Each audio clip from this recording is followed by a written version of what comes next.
warahmatullahi wabarakatuh. Halo teman-teman semuanya. Jadi di sini aku diamanahkan untuk membuat video responsi pada mata kuliah makroekonomi untuk semester 2. Jadi teman-teman, di sini aku akan menjelaskan bursa soal, jawaban-jawaban bursa soal makroekonomi pada tahun sebelumnya gitu. Jadi gimana caranya, gimana perhitungannya, ditonton dengan baik ya. Oke, lanjut ke soal teori yang pertama, yaitu jelaskan masalah-masalah makroekonomi yang dihadapi suatu negara dan bagaimana analisis saudara terkait kebijakan tarif Trump pada kondisi perekonomian Indonesia saat ini. Oke, jawabannya yaitu masalah utama makroekonomi meliputi inflasi, pengangguran, ketimpangan distribusi pendapatan, defisit neraca perdagangan, dan perlambatan pertumbuhan ekonomi. Kebijakan tarif yang diterapkan oleh Donald Trump, proteksionisme perdagangan, berpotensi menurunkan volume ekspor negara mitra, termasuk Indonesia, karena harga barang menjadi lebih mahal di pasar US. Dampaknya adalah penurunan kinerja sektor ekspor, berkurangnya produksi, dan potensi peningkatan pengangguran.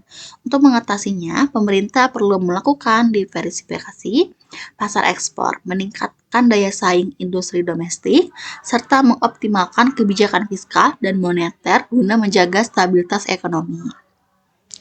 Soal yang kedua yaitu jelaskan tentang teori investasi beserta contoh hitungannya. Oke, teori investasi ini dalam teori makroekonomi, investasi merupakan pengeluaran untuk pembelian barang modal yang bertujuan meningkatkan kapasitas produksi di masa depan. Besarnya investasi dipengaruhi oleh tingkat suku bunga, ekspektasi keuntungan, dan kondisi ekonomi. Dalam pendekatan Keynesian, perubahan investasi akan berdampak pada pendapatan nasional melalui efek multiplier. Ini untuk contoh soalnya ya teman-teman, dan beserta perhitungannya, yaitu rumusnya K sama dengan 1 dibagi 1 dikurang MPC. Delta Y sama dengan K dikali delta I. Contoh, jika MPC 0,8, maka K sama dengan 5. Jika terjadi kenaikan investasi sebesar 20, maka peningkatan pendapatan nasionalnya adalah delta Y sama dengan 5 kali 20, hasilnya yaitu 100. Nanti di soal perhitungannya juga kita kan akan menghitung investasi ya. Bisa diterapkan di sini juga ya teman-teman. Oke, untuk soal yang ketiga yaitu jelaskan manfaat mengetahui pendapatan nasional suatu negara dan jelaskan yang dimaksud dengan pendapatan nasional real, pendapatan nasional nominal, pertumbuhan ekonomi, dan perbedaan GNP dan GDP, serta jelaskan 3 metode perhitungan pendapatan nasional beserta rumusnya. Oke, untuk jawabannya, pendapatan nasional digunakan untuk mengukur kinerja ekonomi suatu negara dan tingkat kesejahteraan masyarakat. Pendapatan nasional nominal adalah nilai output yang dihitung berdasarkan harga berlaku atau belum disesuaikan inflasi. Sedangkan untuk pendapatan nasional real adalah nilai output yang telah disesuaikan dengan inflasi sehingga mencerminkan daya beli yang sebenarnya. Yang pertama, penjelasan GDP yaitu Gross Domestic Product, yaitu mengukur nilai produksi berdasarkan wilayah suatu negara. Yang kedua, GNP, Gross National Product, yaitu mengukur berdasarkan kepemilikan faktor produksi oleh warga negara. Jadi, terdapat 3 metode perhitungan nih teman-teman. Yang pertama yaitu pendapatan produksi. Jadi, menjumlahkan nilai tambah seluruh sektor ekonomi. Yang kedua, pendekatan pendapatan, menjumlahkan balas jasa faktor produksi yaitu upah, sewa, bunga, laba. Untuk pendekatan pengeluaran, rumusnya itu Y sama dengan C plus I plus G plus X dikurang M. Nah, ini untuk rumus ini juga nanti bakalan kita gunakan di soal yang nomor kedua, soal perhitungan.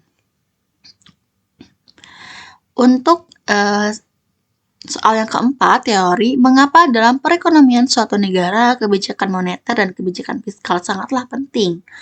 Oke, untuk jawabannya yaitu Kebijakan moneter dan fiskal merupakan instrumen utama dalam menjaga stabilitas ekonomi. Kebijakan moneter yang dijalankan bank sentral berfokus pada pengendalian jumlah uang beredar dan tingkat suku bunga untuk mengendalikan inflasi dan menjaga stabilitas nilai tukar. Sementara itu, kebijakan fiskal yang dilakukan pemerintah melalui pengaturan pajak dan pengeluaran negara bertujuan untuk mendorong pertumbuhan ekonomi, mengurangi pengangguran, dan memperbaiki distribusi pendapatan. Sinergi keduanya sangat diperlukan agar perekonomian tetap stabil dan berkelanjutan. Oke, kita langsung ke soal hitungan ya, teman-teman. Soal hitungannya, yang pertama, diketahui data dalam suatu perekonomian sebagai berikut. Ini untuk tabelnya ya, teman-teman, kan ada di soal bursa juga. Diminta yang pertama, buatlah fungsi konsumsi dan fungsi tabungan. Yang kedua, jika diketahui investasi otonom sebesar I sama dengan 120, hitunglah keseimbangan pendapatan nasional berdasarkan pendekatan ES sama dengan AD dan suntikan bocoran. Berapa besar konsumsi dan tabungan pada pendapatan keseimbangan tersebut? Yang ketiga, jika diketahui YF1 sama dengan 1.500 dan YF2 sebesar 2.600, apa yang terjadi pada perekonomian? Berapa besarnya? Buatlah gambar kurvanya berdasarkan nomor 1, 2, dan 3. Yang keempat, jika investasi naik sebesar 20, berapakah pendapatan nasional yang baru? Gunakan pendekatan multiplier. Oke, kita langsung aja mau ke soal hitungan nih. Gimana sih cara jawabnya ya, teman-teman? Oke, untuk jawaban yang pertama, ini ada fungsi konsumsi. Ingat ya, teman-teman, fungsi konsumsi ini dilambangkan dengan huruf C. Jadi ini mengambil data pada tabel yang pertama. Rumus fungsi konsumsi sama dengan C A plus BY. Ini pada tabel yang pertama itu di sini ya, teman-teman. Nih, pada tabel yang ini ya, Y sama dengan C gitu. Diketahui C-nya itu kan tadi 180, Y-nya itu 100. Nah, kita masukin aja nih ke rumusnya. Rumusnya konsumsi yaitu C sama dengan A plus BY. 180 dimasukin ke sini sama dengan A plus 0,9 dikali 100. 180 sama dengan A plus 90. Ini 0,9-nya ini dari mana sih, teman-teman?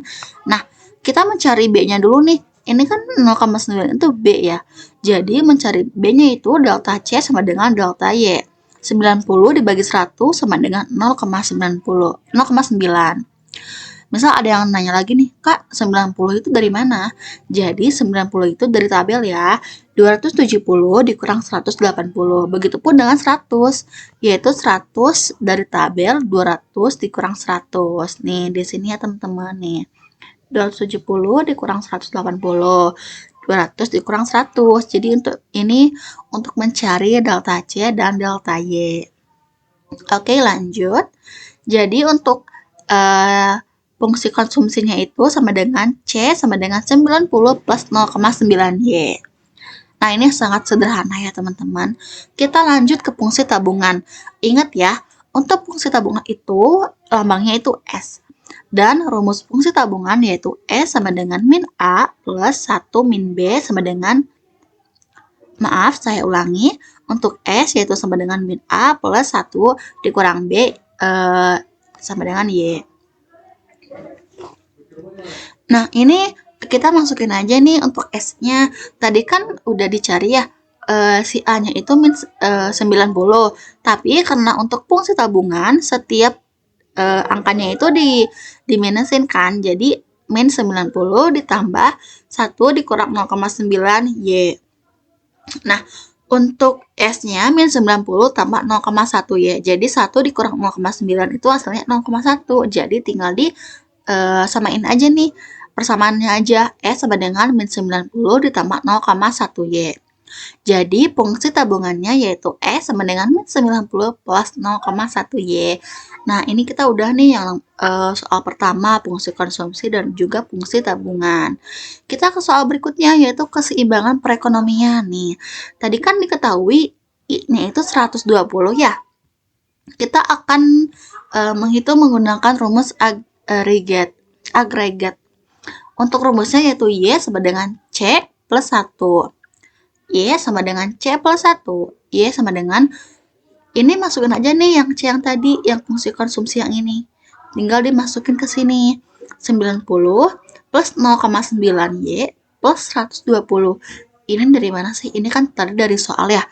Tinggal dimasukin aja teman-teman. Jadi Y dikurang 0,9Y sama dengan 90 ditambah 120. Nah, jadi hasilnya 0,1Y. Ini 0,1 itu dari mana? Nah, setiap Y ini itu nilainya 1 ya. Nilainya 1. Jadi 1 dikurang 0,9Y. Hasilnya 0,1Y sama dengan 220. Untuk Y 220 ini kita ubah aja ke sini pindah ruas gitu ya. Jadi dibagi 210 dibagi 0,1. Hasilnya yaitu 2100. Tadi kan disuruh juga nih untuk buat suntikan bocorannya. Nah, untuk rumus suntikan bocorannya yaitu I sama dengan S.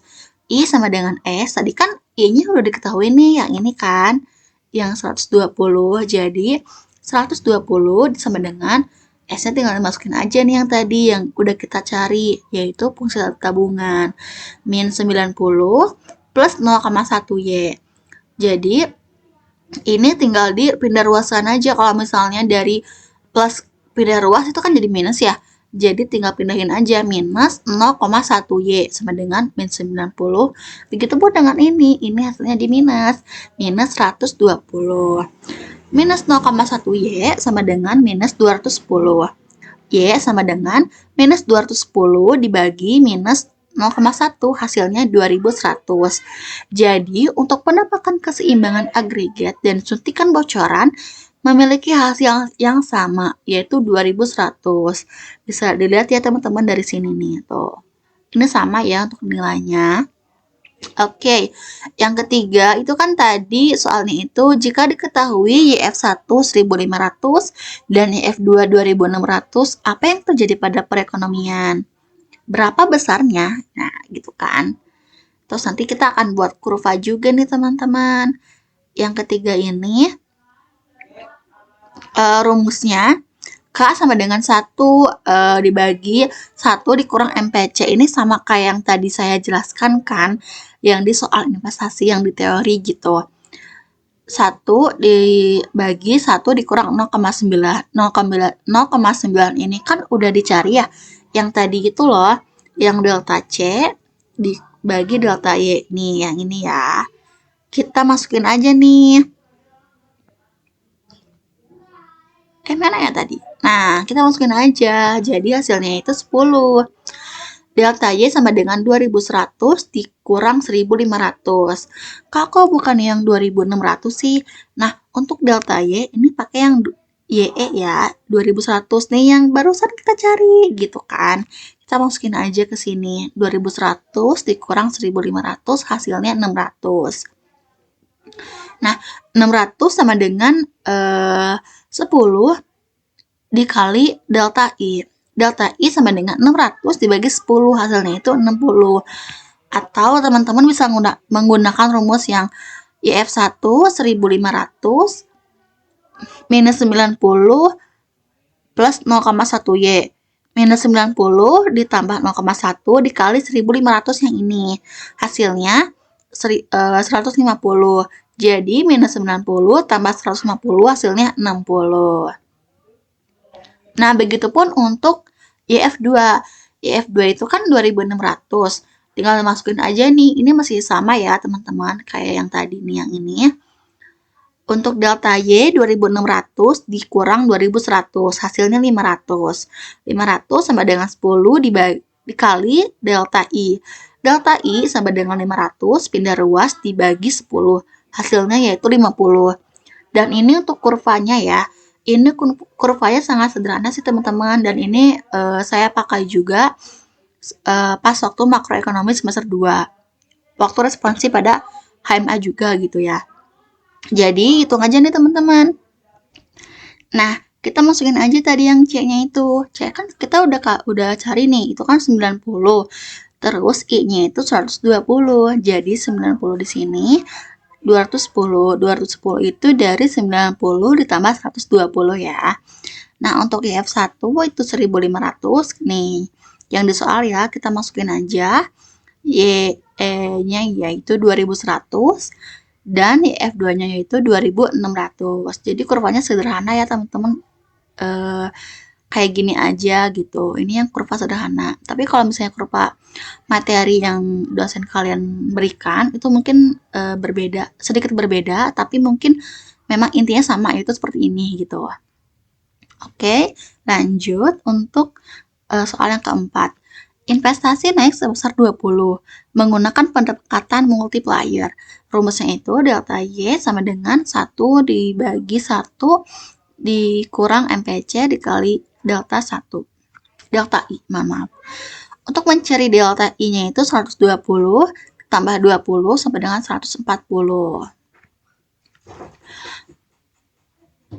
Nah, untuk delta Y sama dengan 1 dibagi 1 dikurang MPC dikali delta I. Delta Y sama dengan 1 dibagi 1 dikurang 0,9 yang tadi, MPC yang tadi, dikali 20. Kenaikan investasinya. Lalu, delta Y sama dengan 1 dibagi 0,1 dikali 20.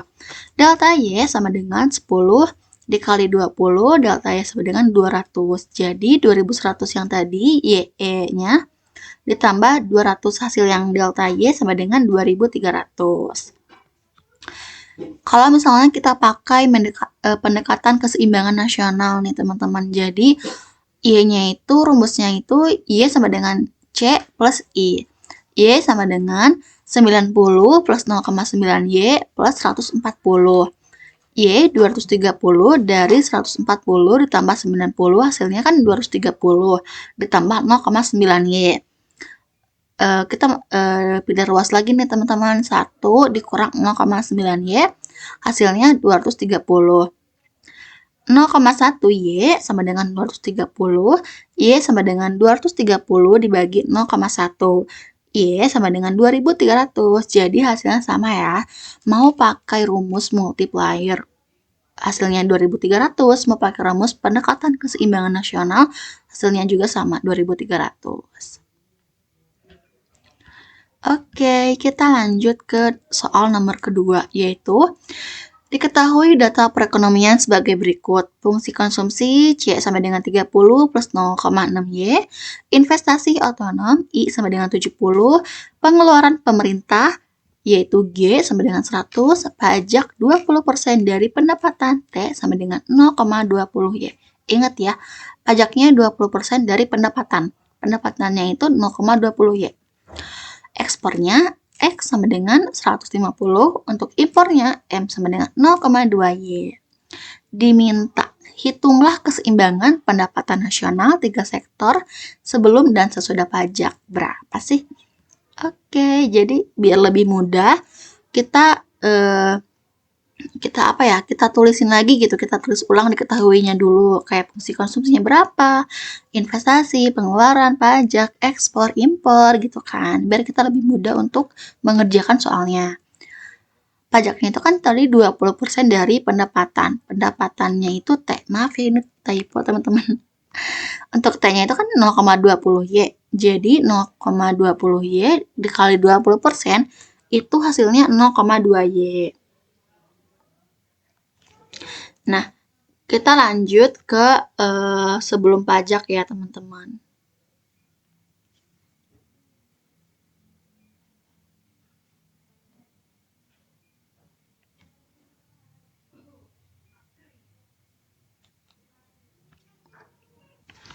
Nah, ini kita akan menghitung dulu sebelum pajak. Untuk YE1 sama dengan C sama dengan A plus BY. C-nya ini kita masukin aja 30 ditambah 0,6 Y. Ini juga kita substitusiin juga. Y sama dengan 0,6, Y sama dengan 30. 1 dikurang 0,6 Y sama dengan 30. Jadi hasilnya 0,4 Y sama dengan 30. Y 30 dibagi 0,4 hasilnya 75. Dan ini untuk YE2. YE2 yaitu rumusnya C ditambah 1. C ditambah I. Investasi ya. Jadi masukin aja 30 plus 0,6Y ditambah 70. Hasilnya 100 ditambah 0,6Y. Jadi 70 ditambah 30 hasilnya 100. Ini ke bawahin aja 0,6Y. Jadi pindah ruas, Y dikurang 0,6Y sama dengan 100. 1 dikurang 0,6Y sama dengan 0,4Y sama dengan 100 dibagi 0,4. Hasilnya 250. Untuk yang Y ketiga, itu kan perekonomian 3 sektor itu konsumsi ditambah investasi ditambah yang pengeluaran pemerintah kan, yang G.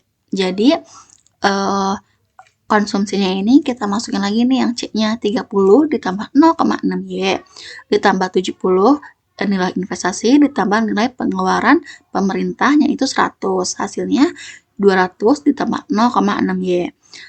Nih, kita pindahin lagi seperti yang tadi.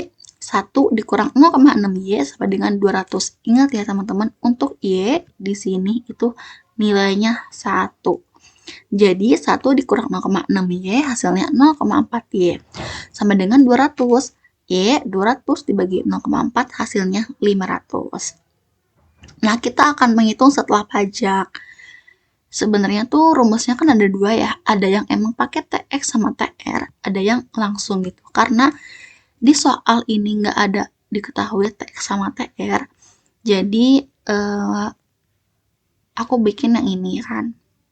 Mencari YD sama dengan Y dikurang T.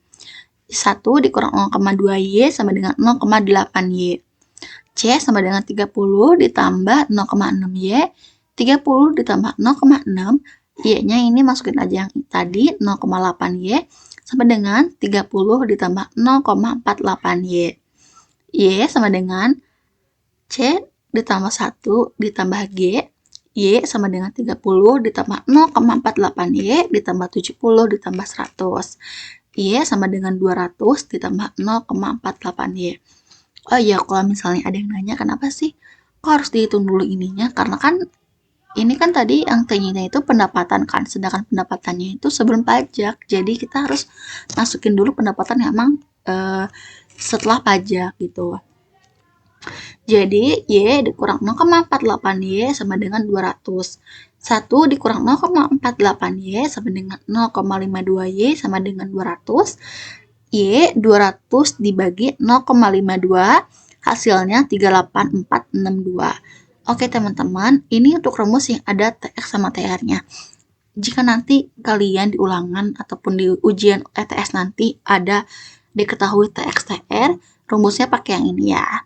Yaitu Y sama dengan A dikurang B dikali TX ditambah B dikali TR ditambah I ditambah G dibagi 1 dikurang B.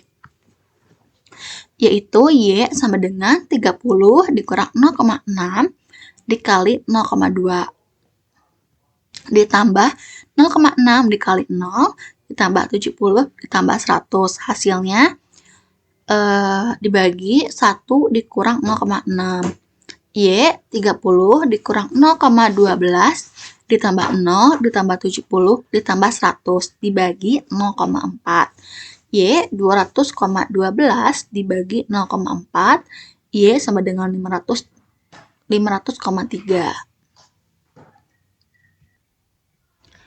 Oke, kita di sini akan menghitung yang nomor B, yaitu besar konsumsi dan tabungan masyarakat sebelum dan setelah pajak.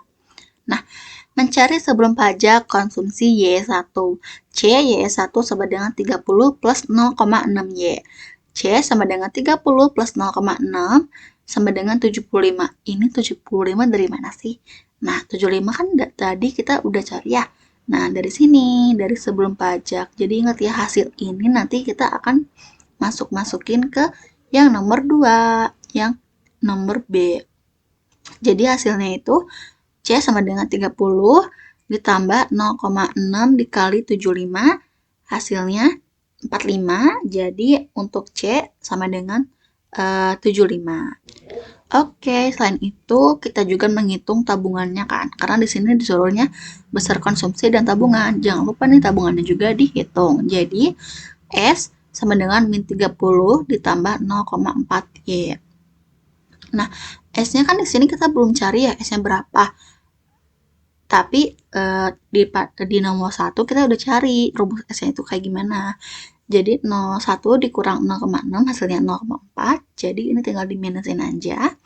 S minus 30 ditambah 0,4 dikali 75. Sama ya. S sama dengan minus 30 ditambah 30 hasilnya minus atau 0. Hasil itu habis gitu. Oke, mencari sebelum pajak CYE2. C30 ditambah 0,6Y, C30 ditambah 0,6 dikali 250.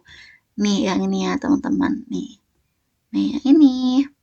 Yang ada di nomor A, yang di sini ya. Ingat-ingat pokoknya. Jadi, C sama dengan 30 ditambah 150 sama dengan 180. Sekarang yang tabungannya nih, yang S 30 ditambah 0,4Y sama dengan minus 30 ditambah 0,4 dikali 250 sama dengan minus 30 ditambah 100 sama dengan hasilnya 70. Untuk mencari sebelum pajak yang CY3. Ini konsumsi ya. Konsumsi sebelum pajak 30 0,6 Y 30 ditambah 0,6 500. Y-nya itu 500 dari sini juga ya, teman-teman. Tuh, dari sini. Terus lanjut, kita akan C30 ditambah 300. Hasilnya 330. Untuk yang S minus 30 ditambah 0,4Y. S sama dengan minus 30 ditambah 0,4 dikali 500. Hasilnya minus 30 ditambah 200. Hasilnya 170. Ini yang sesudah pajaknya nih, SY3. Konsumsi dan tabungan. Jadi kita masukin aja ya. C30 tambah 0,6Y, C30 ditambah 0,6 dikali 384,62. Sebenarnya kalau misalnya emang ada TX, TR diketahui di soalnya itu pakai yang jawaban yang ini ya, hasil yang ini. Tapi karena emang nggak ada, jadi kita pakai yang ini aja nih. Biar lebih enak juga gitu kan. Tapi kalau misalnya emang teman-teman mau pakai yang ini juga, bisa ya. Nanti dihitung kembali aja, dihitung ulang lagi aja. Ini tinggal dikali 500,3. Nah, karena aku pakai yang 384,62, jadi hasilnya itu 260,772. Begitupun dengan yang S-nya, yaitu hasilnya 123,848. Untuk yang C, berapa sih besar budget surplusnya? Rumusnya itu TX dikurang G plus TR. Lebih sederhananya lagi, T dikurang G. Nah, kalau misalnya teman-teman ada TX sama TR lagi-lagi diketahui di soalnya, itu tinggal dimasukin aja. TX-nya berapa, ditambah G, ditambah TR-nya berapa, gitu. Tapi sebelum itu kita mencari T-nya dulu nih. T-nya itu 0,2Y yang tadi di soal pendapatan sama dengan 0,2 dikali 384,62. Hasilnya 76,92. Nah, si T-nya kan udah dicari, jadi tinggal dikurang aja. 76 dikurang 76,92 dikurang 100 hasilnya minus 23,08. Ini pembulatan ya. Oke, ini untuk gambar kurva yang sederhana. Sebenarnya sama aja kayak tadi. Cuman kalau misalnya emang teman-teman ada yang lebih kompleks ataupun lebih jelas, lebih detail, itu bisa ya. Tapi ini karena lebih mudah dan lebih sederhana aja. Seperti yang tadi, C, I plus G. C-nya itu 30 ditambah I 70 hasil 100 ditambah G-nya itu tadi berapa ya? G-nya itu 100 ya. Jadi kurvanya itu sampai 200. Ini YI1 hasilnya 75, YI2 hasilnya 250, YI3 sebelum pajak hasilnya 500. Nah, untuk YI3 setelah pajak itu kan harusnya 500,3 ya pakainya. Gak mungkin dong pakai yang 384,62 karena kan ini 500 gitu, yang sebelum pajak aja 500 gitu kan. Jadi teman-teman bisa pakai yang 500,3. Jadi hasilnya seperti ini. Maaf ya kalau misalnya kurang rapi, karena emang tadi ada kesalahan dalam ini penggarisnya juga. Oke, ini yang X simbangan 4 sektor.